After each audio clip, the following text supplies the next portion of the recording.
Bonjour à toutes et à tous et bienvenue dans Start Me Up. Aujourd'hui, on va parler mug, vapeur, mais surtout révolution écologique. J'ai le plaisir d'accueillir Clément Houllier, cofondateur et CEO de Home, une start-up française qui a conçu un lave-verre ultra rapide, écologique et sans produits chimiques. Ça s'appelle Home S. Clément Houllier, il est avec nous pour nous raconter comment une simple technologie de nettoyage peut changer beaucoup plus qu'on ne l'imagine. Clément, bonjour et bienvenue. Bonjour.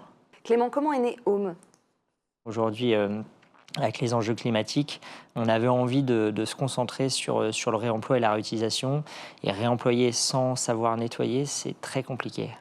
Alors, qu'est-ce qui fait justement que votre technologie, elle est différente d'un lave-vaisselle classique ? Alors nous, on utilise de la vapeur sèche. Donc une vapeur sèche, c'est une vapeur à 136 degrés. Enfin, ça peut être plus ou moins, mais c'est une vapeur qu'on vient surchauffer, mettre en pression et qu'on vient envoyer sur un contenant. Nous, aujourd'hui, des verres, mais ça peut être d'autres contenants. Et en fait, le fait d'encapsuler, notre verre va nous permettre de nettoyer avec très peu d'eau, pas de chimie et très peu d'énergie. Donc c'est là où on se différencie d'un lave-vaisselle et c'est ce qu'on trouvait important parce que le lave-vaisselle est assez adapté chez soi. Par contre, en entreprise, la gestion du lave-vaisselle, c'est souvent la corvée et une galère. Et c'est aussi la raison pour laquelle on utilise encore beaucoup de gobelets jetables en entreprise en France et on voulait résoudre ce problème-là. En combien de temps, par exemple, on peut laver son mug, son verre ? Alors là, c'est 20 secondes. Donc on voulait quelque chose d'assez instantané. De la même manière où quand on utilise un gobelet jetable, ça dure pas très longtemps et puis ensuite on le jette à la poubelle. À moins qu'on fasse l'effort de noter son prénom dessus. Voilà, mais en plus au fur et à mesure le gobelet il devient un peu tout mou dans une journée. Enfin, ça vieillit pas très bien un gobelet jetable globalement. Donc on voulait un geste le plus simple possible pour remplacer l'usage unique. Et après ce que j'aime bien aussi nous dans notre approche, c'est au-delà du contenant et de la rapidité, c'est d'avoir un contenant et un verre qui soit très qualitatif pour rendre l'expérience de boisson la plus sympa possible. Oui, parce que du coup, vous avez créé un verre exprès pour ce type de machine. Ouais, ça c'est extrêmement important. On parle de 20 secondes, on parle quasiment d'instantanéité dans le nettoyage. Et pour ça, il fallait partir d'un standard un peu différent. La standardisation est clé dans la réutilisation. C'était un pari qu'on a eu au démarrage qui a très très bien fonctionné au final puisque les gens vraiment sont heureux d'utiliser ce contenant. On a 97% de taux d'acceptation. Ils préfèrent notre contenant versus ce qu'ils avaient avant. Donc c'était un message fort et ça vient participer à la corporate culture aussi, avec un verre unique pour tous les collaborateurs, là où aujourd'hui parfois on voit chacun ramener son mug avec des couleurs différentes. Donc ça permet aussi d'engager vachement les collaborateurs. Et on peut justement le customiser, ce verre On a le logo quasiment de l'entreprise à chaque fois, ouais. Ok, top. Juste pour qu'on s'imagine un petit peu comment fonctionne cette machine. Bon voilà, moi j'ai mon verre, j'ai envie d'aller le désinfecter. Comment je fais ? Donc en gros, on a son verre avec le logo de l'entreprise, voilà. on a bu son café, son cappuccino, son thé, son verre d'eau, ce qu'on veut. On le dépose dans la machine, on appuie sur un bouton, le dôme se ferme, on vient encapsuler le verre et pendant 20 secondes, on envoie de la vapeur sèche à l'intérieur, à l'extérieur du verre pour le nettoyer, le désinfecter et ensuite le sécher. Le dôme ensuite se relève, on récupère son verre, il est ensuite totalement disponible pour le réutiliser à l'infini. Verre qui est brûlant ou pas du tout ? On le récupère ? Non, alors le verre est chaud évidemment, mais il n'est pas brûlant. On est à une quarantaine de degrés en sortie de cycle, donc on a le sentiment d'un verre bien propre et désinfecté, mais non, il n'y a pas de risque de brûlure. Je vais dans le détail, mais c'est heureusement. Vous parlez de smart cleaning et d'omnisation. Est-ce que vous pouvez nous expliquer ces concepts que vous avez inventés ? Ouais, l'objectif, c'était un peu de sortir de ce côté poussiéreux du nettoyage. J'ai parlé des smartphones juste avant. Là, on parle de smart cleaning et c'est un peu ça, l'idée de se dire comment on arrive à rendre le nettoyage réellement intelligent.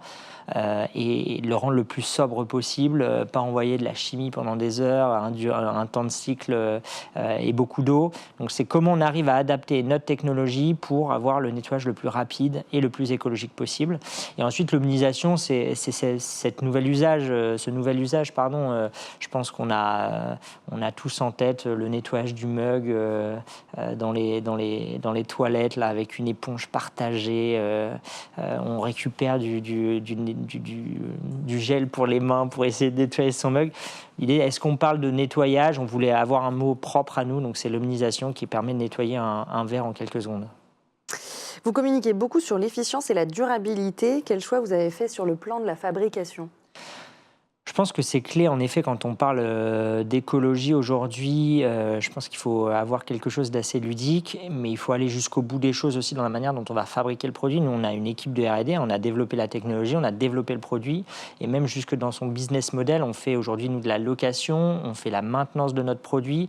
Et si on veut avoir le plus d'impact, il faut que la machine dure le plus longtemps possible. Et donc, il faut la maintenir en bonne et due forme. Et puis, il faut avoir une conception qui soit la plus longue possible. Donc, aujourd'hui, il faut savoir que l'électroménager, c'est fait pour durer 6-7 ans environ.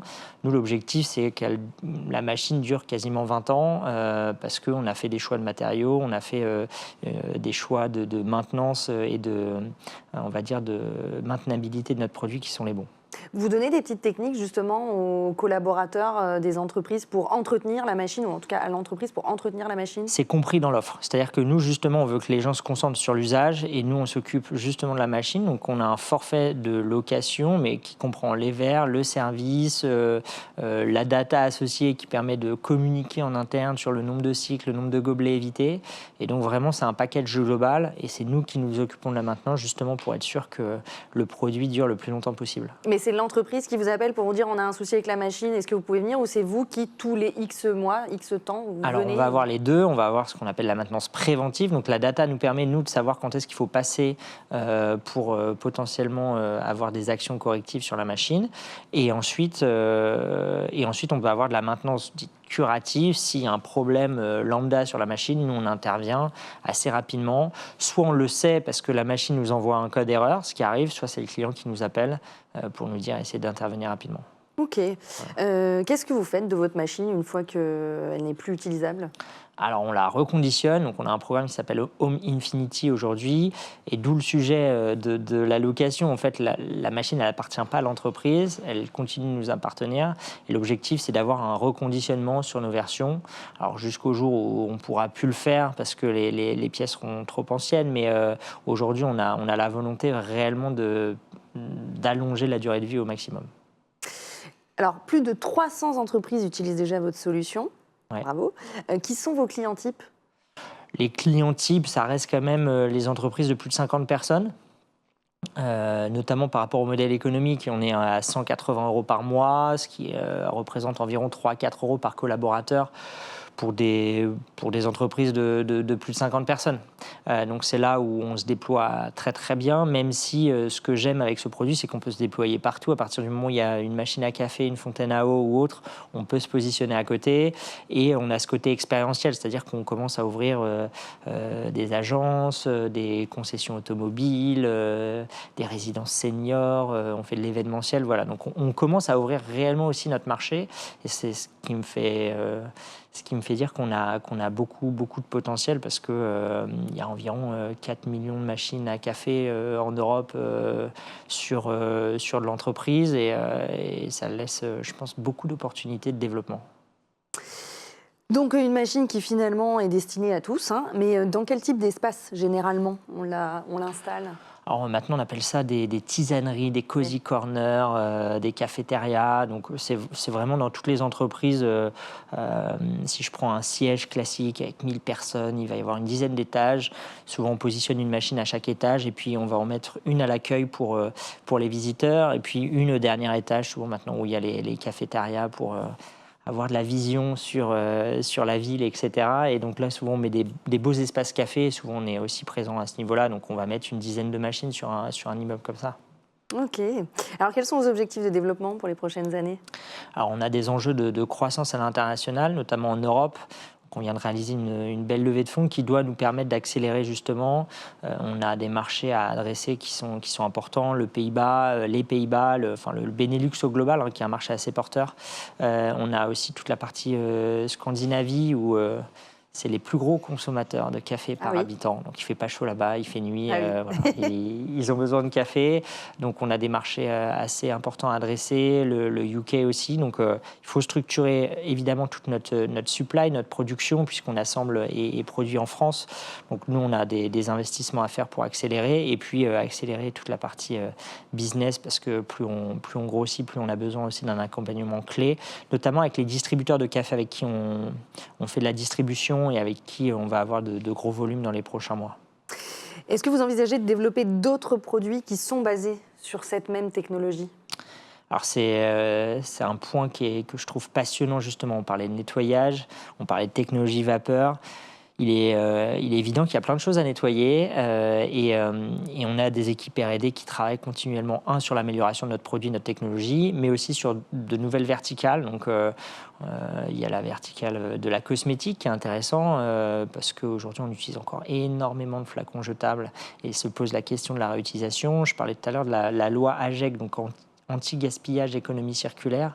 Il y a la loi là-dessus qui a pour objectif d'arrêter l'usage unique à horizon 2040. Donc il y a plein de choses à faire.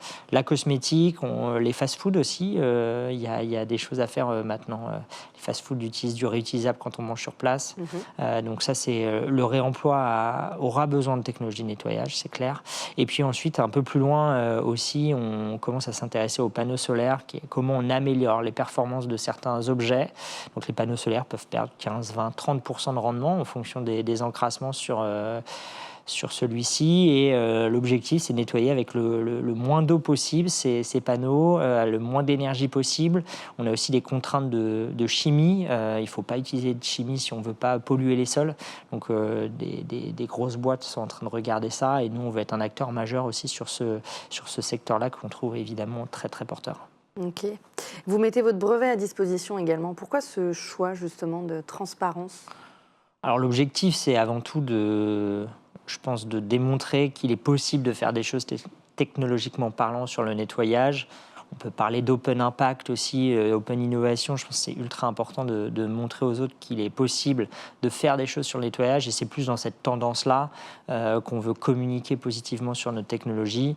Et je pense que réellement, si on veut protéger sa technologie, c'est de continuellement investir dans sa R&D, avoir toujours une longueur d'avance plutôt que de protéger absolument, parce que les brevets, ça se contourne en plus. Donc c'est aussi cette tendance-là où on est conscient, nous, de notre force et on veut continuer à asseoir notre position.